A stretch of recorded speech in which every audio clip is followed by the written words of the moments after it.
The giant space station hung in the darkness like a massive crystal city floating among the stars. Ambassador Hyan-Woo looked out through the thick glass windows at the incredible sight before him. The Galactic Council station was bigger than any human city and filled with beings from 1,000 different worlds. Hyan-Woo walked through the long corridors toward the main council chamber. His black diplomatic uniform felt tight against his chest as he carried the weight of all humanity on his shoulders. Behind him walked his assistant, So Young, a brilliant young woman who had spent years preparing for this moment. Her arms were full of data pads and documents that showed everything good about the human race. The corridor was filled with aliens of every shape and size. Some walked on two legs like humans, while others floated in the air or crawled along the walls with many arms. Their voices created a strange music as they spoke in languages that sounded like singing or clicking or buzzing. The universal translator devices hanging from the ceiling turned all these sounds into words that humans could understand. When they reached the council chamber, Hyan-Woo stopped and took a deep breath. The doors in front of him were taller than a building and made of some kind of glowing metal that seemed to pulse with its own light. So Young stood beside him and whispered, "This is it, sir. Everything we have worked for comes down to the next." Hyan-Woo nodded and pressed his hand against the door scanner. The massive doors slid open with a sound like distant thunder, and they stepped into the most important room in the galaxy. The council chamber was so big that clouds actually formed near the ceiling far above them. The council of elders floated in their special pods that kept them alive. Each elder was incredibly old and had lived for thousands of years. They represented the most powerful races in the galaxy, and their word was law for billions of beings. The chamber was filled with delegates from every corner of the galaxy. The Vorthak looked like giant insects with shiny black shells and clicking mandibles. The ethereals were made of colored gas that swirled and danced in the air. The mechanoids were robots that had become so advanced they were now alive in their own way. All of them turned to look at the two humans as they walked to the center of the chamber. Hyan-Woo could feel thousands of eyes watching him. Some showed curiosity, but most showed something that made his heart sink. They were looking at him the way a person might look at a child who was trying to do something far too difficult. Elder Zeftar spoke first. His voice was like rocks grinding together, and it filled the entire chamber. Even though he whispered, the universal translators made his words clear to every being present. "The little flesh creatures have come to play with the grown-ups." How amusing laughter filled the chamber, but it was not kind laughter. It was the sound that adults make when children say something silly. The Vorthak clicked their mandibles in rhythm, while the ethereals pulsed with colors that meant they thought something was very funny. Hyan-Woo stepped forward and activated his speaking device. His voice carried across the chamber clear and strong. "Honored elders and respected delegates of the Galactic Council, I am Ambassador Hyan-Woo speaking for all of humanity. We come before you today to request full membership in the Galactic Federation." The laughter grew louder. Elder Zeftar made a sound that might have been a chuckle if rocks could laugh. "Membership? Little human, what could your primitive species possibly offer to beings who have mastered the very laws of physics? You have barely learned to leave your own planet." So Young stepped forward and activated a holographic display that showed Earth and all of humanity's greatest achievements. Cities that reached toward the sky, art that captured the beauty of the human spirit, music that could make people cry with joy, scientific discoveries that had unlocked the secrets of their world. "Look at what we have accomplished in just a few thousand years," Hyan-Woo said, his voice growing stronger. "We have creativity that has no limits. We solve problems in ways that others never think of. We have diversity of thought and culture that makes us stronger." Elder Zeftar barely glanced at the display before waving it away with one crystalline appendage. "Your internet is a crude toy compared to our quantum consciousness networks. Your medicine is centuries behind our biomanipulation technology. Your fastest ships would take lifetimes to reach even the nearest council world." Another elder joined the conversation. This one was Council member Vextar, whose species looked like floating jellyfish made of light. "Perhaps the humans could serve as entertainment.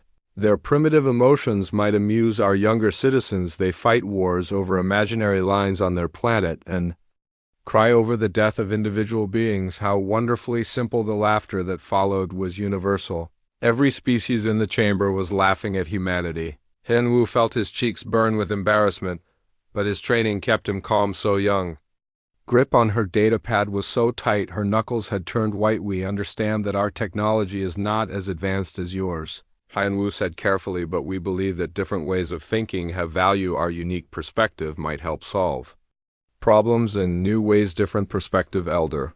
Zeftar's voice dripped with contempt. What perspective can a species that has never left its star system offer to those who have conquered entire galaxies? Your mathematics are basic, your physics understanding is laughably incomplete, your social structures are chaos. The other delegates nodded in agreement. A delegate from the Trilarian Empire added, they still use physical money instead of quantum energy credits. They have thousands of different languages instead of one unified communication system. They even have different governments on the same planet. So young could not stay quiet any longer. Sir, if I may speak, our diversity is our strength. Different languages mean different ways of thinking. Different governments mean we test many ideas to find the best ones. Her words were met with more laughter. Mechanoid delegate responded with electronic clicks that the translator turned into words. Inefficiency dressed up as virtue. How typical of biological species. Elder Zeftar raised one appendage and the chamber fell silent. The great being looked down at the two humans with something that might have been pity. The council has made its decision. Humanity will be granted observer status. You may maintain a small embassy on the neutral station of Kethmora. You may watch how real civilizations conduct their affairs. You may not vote on any matters. You may not access our advanced technologies. You may not speak in official sessions. Observer status was the lowest rank in the galactic community. It meant that humanity was considered too primitive to be trusted with real responsibility. They would be allowed to exist, but not to participate in any meaningful way. Yunwu bowed deeply. We accept the Council's decision with gratitude. We will inform Earth of your generous offer. As he spoke these words, Hanwu felt something change inside him. The hope he had carried for so long was dying, but it was being replaced by something else, something harder and more determined. The session ended, and the human delegates filed out of the chamber. Behind them, the real business of the galaxy continued without them, but none of the powerful beings in that chamber noticed the small smile on So Young's face or the way Hanwu walked like a man who had just learned something very important. The Council had shown humanity exactly what they thought of them. Now humanity would show the galaxy what they thought of the Council. The great game was about to begin, and the Council had no idea they had just made the biggest mistake in galactic history. 3 months passed after the Council had laughed at humanity, and something strange happened. The human embassy on Kethmora Station went completely silent. Not in a dramatic way with explosions or angry messages. Just one day Ambassador Hyanwu was attending the weekly observer meetings, taking notes on trade rules that humans would never be allowed to use. The next day, the embassy lights were off and every human was gone. Station Administrator Keldize had managed observer relations for 200 years and found this puzzling. Observer species sometimes got angry when they realized how powerless they were, but they usually came back within a few days properly ashamed. The humans, however, had left no forwarding address, no diplomatic note, no explanation at all. Maybe they went back to their home planet to feel sorry for themselves, suggested Junior Administrator Nixpal. As he sorted through the abandoned embassy, the humans had left behind their ceremonial gifts from Earth, beautiful but primitive artwork, samples of their music, examples of their literature. All of it seemed quaint now, sitting in storage containers. What was more concerning was that human academic applications had completely stopped for decades. Brilliant human minds like Dr. Teho and Professor Jinne had been asking for access to galactic universities, research facilities, and cultural exchanges. Their applications had been routinely denied, of course, but the humans had kept trying with admirable persistence. Now, nothing. The communication arrays that had once buzzed with human transmissions fell silent. No more requests for technological assistance, no more offers of cultural exchange. No more attempts to establish trade relationships. It was as if humanity had simply stopped trying. Elder Zeftar, when told about the situation, was mildly amused. Typical primitive behavior, he announced. They have realized how insignificant they are and retreated to their little world to think about their place in the universe, perhaps this will teach them proper humility, but in the depths of space far from the Council attention, something else was happening. The human colony ship Determination, commanded by Captain Dong Hyen, had been quietly exploring the outer RIM systems for months, using clever modifications to their basic FTL drives. They had been mapping regions that the Council considered too remote and worthless to monitor. Target acquired, reported Navigation Officer Su Jin from her station Kepler 442b. Shows all the signs we are looking for: oxygen, atmosphere, liquid water, and most importantly, no Council presence within 50 light years. The colony ship was not alone across human space. A massive but silent evacuation had begun, not of everyone.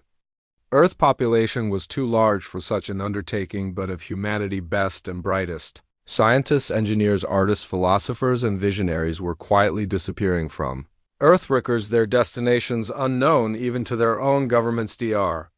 Kyung Min, humanity leading expert in quantum mechanics, had vanished from his Seoul laboratory along with his entire research team. The brilliant computer scientist Yena had disappeared from her Silicon Valley office, taking with her revolutionary algorithms that she had never shared with the academic community across the globe. Humanity most innovative minds were silently slipping away. The Council focused on their grand politics and ancient rivalries. Notice none of this. Observer species were beneath their attention, and if the humans wanted to play hermit, that was their choice. Besides, with their primitive technology, how far could they really go in the vast emptiness between stars? The human fleet grew, not just colony ships, but research vessels, manufacturing platforms, and exploration craft, each one carrying precious cargo, the collected knowledge of a species that had been deemed unworthy of the galactic community. Captain Yoonji stood on the bridge of the exploration vessel Pathfinder, watching the construction of humanity's first independent colony.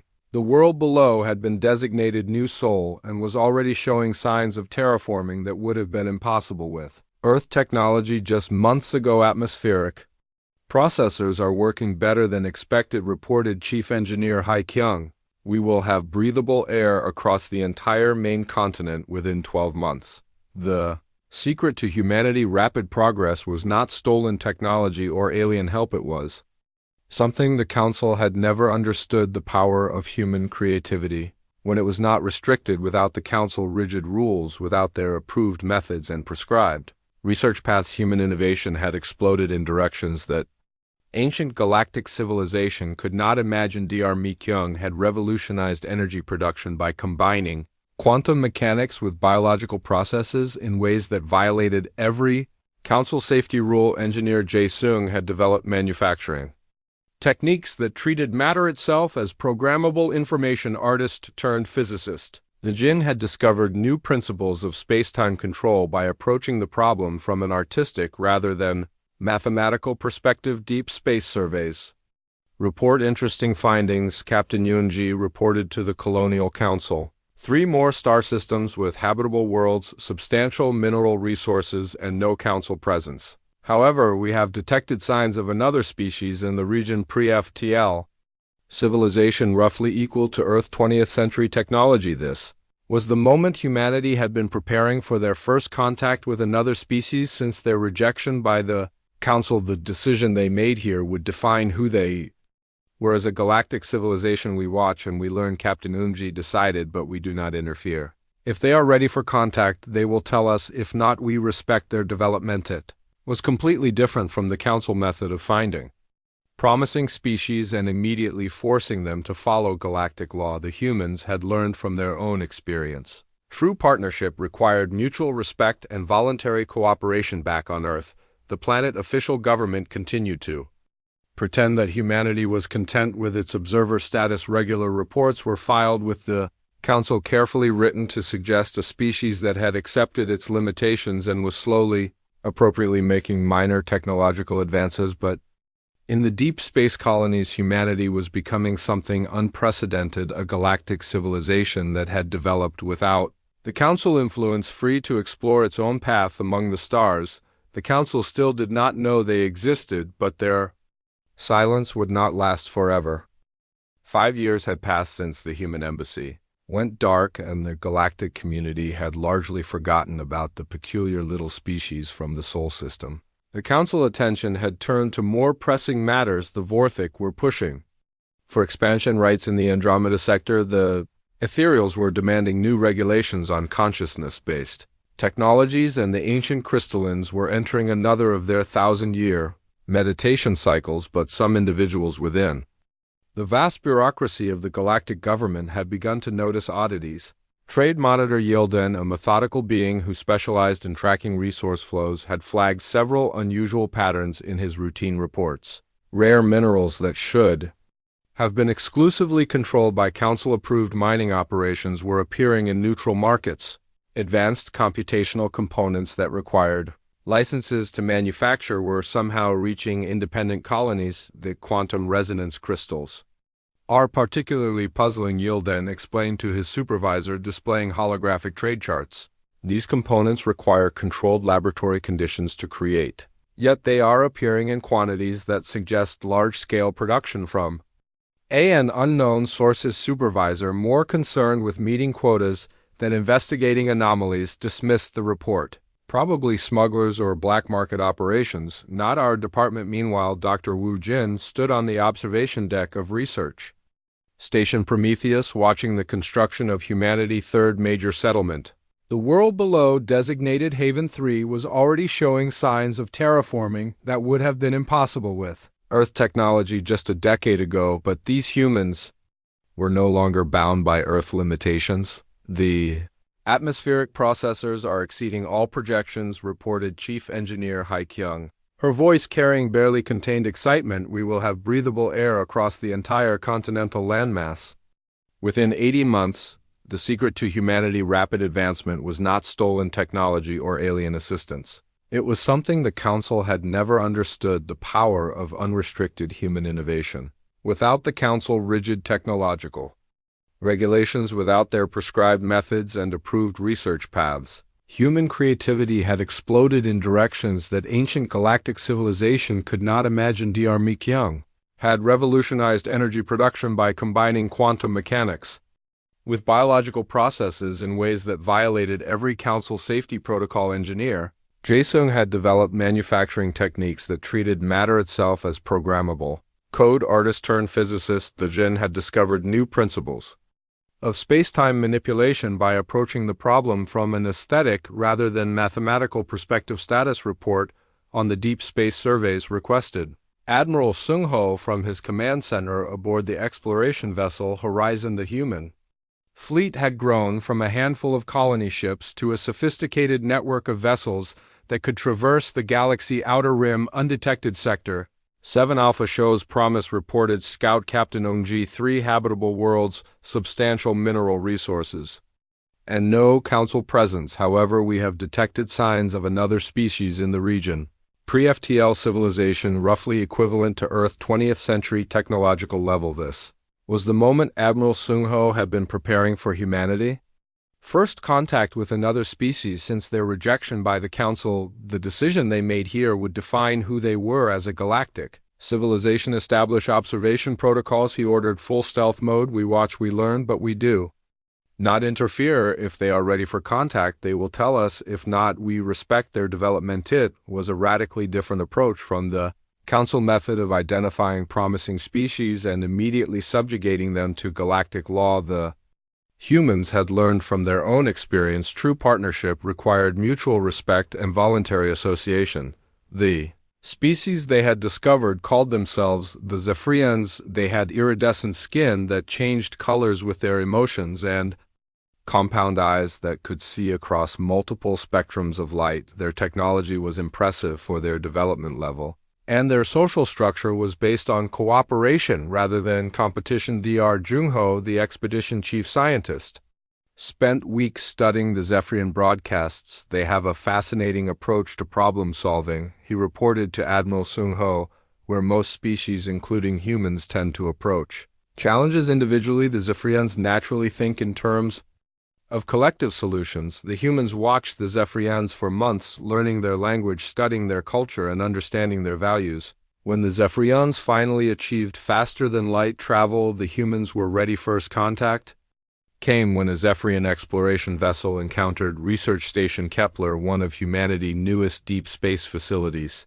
The Zephyrians approached cautiously, expecting to find a council installation that would immediately demand their submission instead. They received a message that changed everything. Greetings, travelers. We are the Terran Colonial Network. We mean no harm to your people or your vessels. If you wish to communicate, we would be honored to learn about your civilization, the Zephyrian. Commander Veltar exchanged glances with his crew. This was not how Council species spoke to newcomers. There was no demand for submission, no declaration of superior authority, no immediate installation of compliance monitors back on Earth, the planet.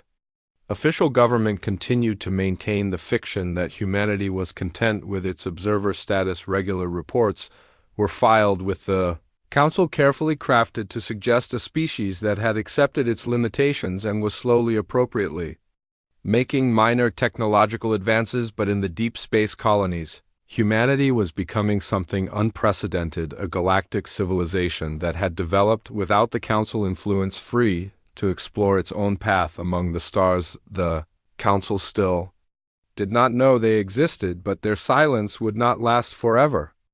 The Zephyrian civilization had just achieved faster-than-light travel when they encountered something that challenged everything they thought they knew about the galaxy. Commander Veltar was leading his species' first exploration beyond their home system when his ship sensors detected an artificial structure in what should have been empty space. By the ancient codes, whispered his science officer, staring at the readings. It is massive, larger than our entire homeworld, but the energy signature is controlled, peaceful. The structure was Research Station Kepler, one of humanity's newest deep space facilities. Dr. Jung Ho, the station director, had been monitoring the approaching Zephyrian vessel for 3 days, following strict protocols established by the Human Colonial Council. They are trying to communicate, reported Communications Officer Bo Ram. Basic mathematical sequences followed by what appears to be linguistic patterns. They are remarkably similar to Earth early radio astronomy attempts, unlike the Council's standard first contact procedures, which involved immediate subjugation and classification. Humanity had developed a radically different approach. They waited, they listened. They let the new species make the first move. The Zephyrians were a bipedal species with iridescent skin that changed colors with their emotions and compound eyes that could see across multiple light spectrums. They were understandably nervous when they approached the human station. Their first assumption was that they had encountered a Council facility, which would mean immediate incorporation into the galactic hierarchy as a subservient species, but the response they received was unlike anything in their historical databases. Greetings, travelers, came the translated message from the human station. We are the Terran Colonial Network. We mean no harm to your people or your vessels. If you wish to communicate, we would be honored to learn about your civilization. Commander Veltar exchanged glances with his crew. This was not how Council species spoke to newcomers. There was no demand for submission, no declaration of superior authority, no immediate installation of compliance monitors. They are asking permission to scan our ship, reported his tactical officer with confusion. They say they want to ensure our life support systems are functioning properly and offer assistance if needed. Dr. Jung Ho, meanwhile, was carefully following protocols developed by Diplomatic Corps Commander Haewon. Every human colony had been trained in these procedures. Respect the autonomy of newly contacted species. Offer assistance without creating dependency, and never under any circumstances impose human values or technologies on others. Cultural analysis suggests they are a young spacefaring civilization, reported anthropologist Dr. Subin. Their ship design indicates significant technological capability, but their communication patterns suggest they have never encountered a spacefaring species before. The first meeting between humans and Zephyrians took place in the neutral space between their vessels. Dr. Jung Ho, accompanied by a small diplomatic team, met with Commander Veltar and his representatives. The humans had learned to approach such meetings with curiosity rather than superiority. Your species travels between stars, Commander Veltar observed, his translated words carrying undertones of awe. Yet you do not demand our submission. Are you not part of the great galactic empire we have heard? Whispers of Dr. Jung Ho exchanged a meaningful look with his team. The Zephyrians knew about the Council, but apparently only as distant rumors. We are not part of the Council, he replied carefully. We are an independent civilization exploring the galaxy. We believe that each species should be free to choose its own path among the stars. This concept was revolutionary to the Zephyrians. Every legend, every ancient story, every mythic tale their species had about galactic civilization spoke of a vast empire that absorbed new species into its hierarchy. The idea that advanced beings could choose independence was almost incomprehensible. But how do you maintain order? Asked the Zephyrian science officer. How do you prevent conflict? How do you share knowledge without chaos through cooperation? Replied Dr. Jung Ho.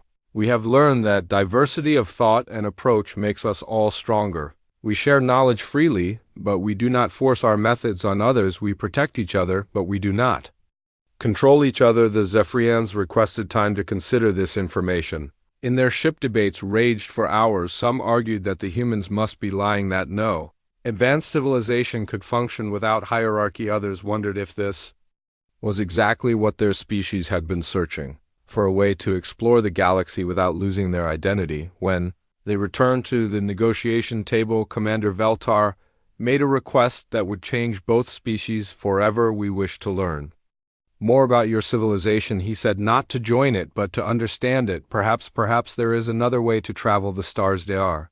Jung-ho smiled. We would be honored to share our knowledge with you, but remember, the path we have chosen is not the only path. You must find your own way. The meeting lasted for 3 days. During that time, the humans shared their history, their philosophy, and their vision of what galactic civilization could become. The Zephyrians, in turn, shared their own culture, their unique perspectives on science and art, and their dreams of exploring the cosmos. When the formal negotiations ended, both species had been transformed. The Zephyrians had discovered that there was an alternative to the Council rigid hierarchy.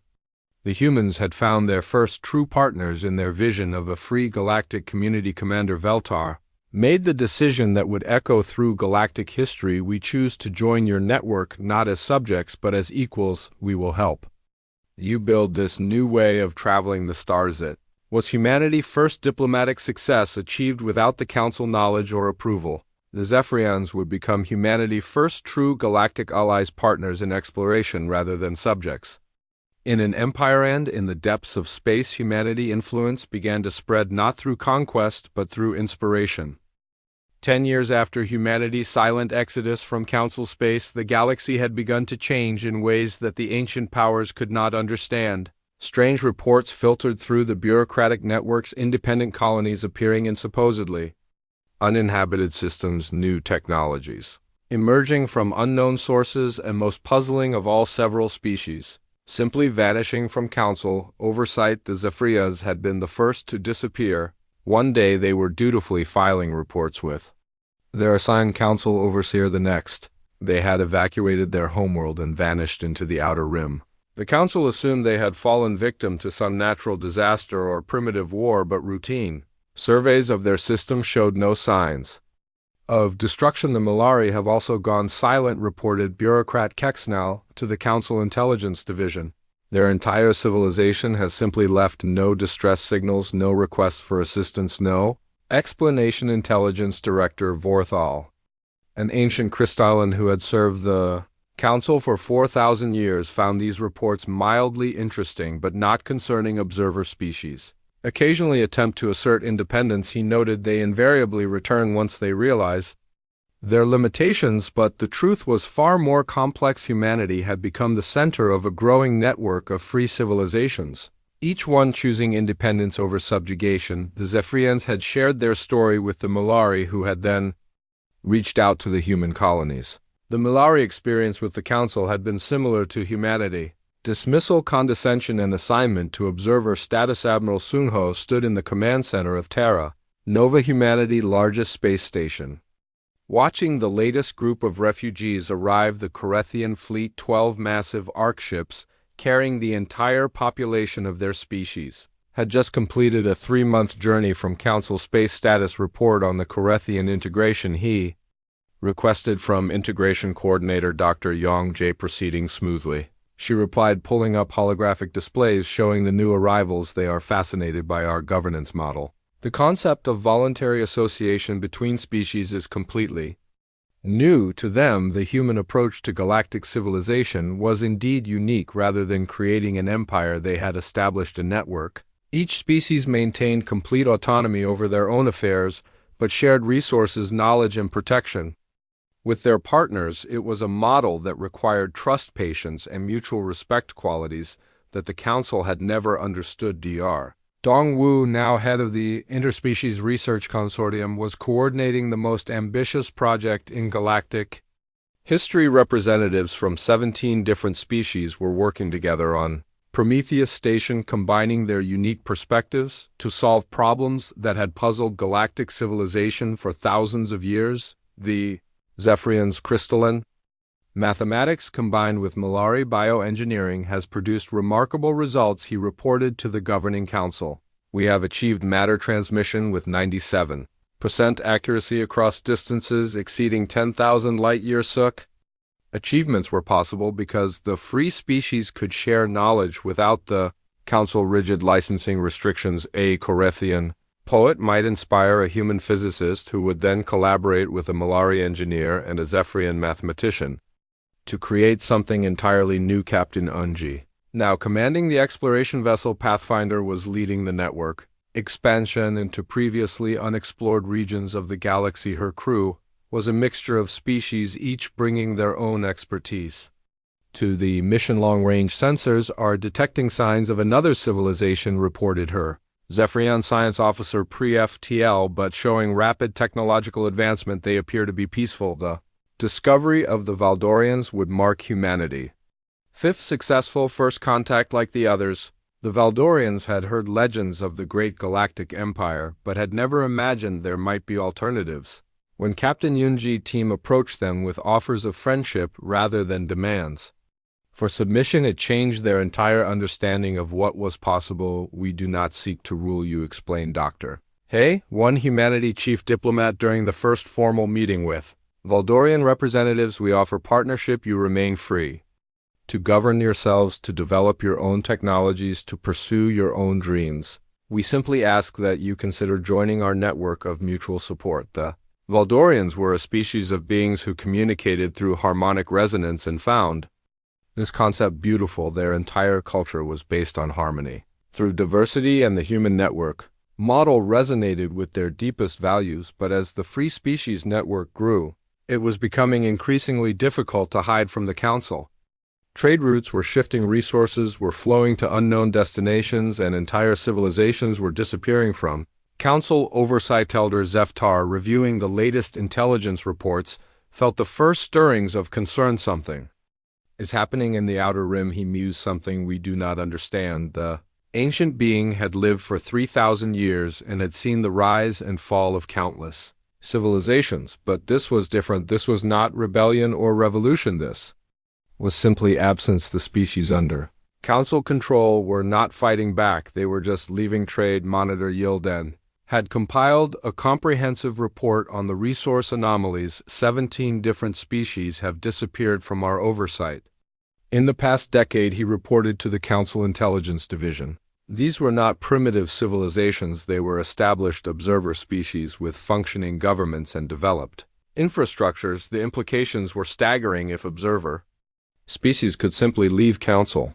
oversight, what did that mean for the fundamental structure of galactic civilization? The Council had always assumed that their advanced technology and ancient wisdom made them indispensable to lesser species, but somewhere in the vast emptiness between stars, a new kind of civilization was being born, one that did not depend on the Council approval or guidance, one that was growing stronger with each passing day. The Council was about to discover that their rejected petitioners had become something far more dangerous than they had ever imagined, a viable alternative to their ancient system of control.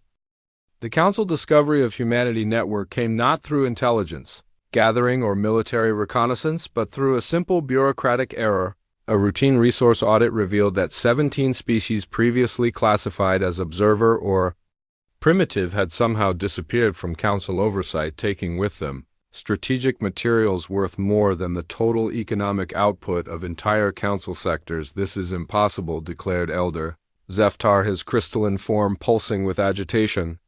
The Outer Rim is empty space. There are no habitable worlds, no resources, no infrastructure capable of supporting advanced civilizations. But the evidence was undeniable. The vanished species had not simply died out or regressed to primitivism. They had built something in the void between stars, something that the Council sensors had somehow failed to detect. Director Vorthal activated the Council's most advanced reconnaissance systems, turning the galaxy surveillance network outward toward the regions they had always ignored. What they found defied everything they thought they knew about galactic civilization.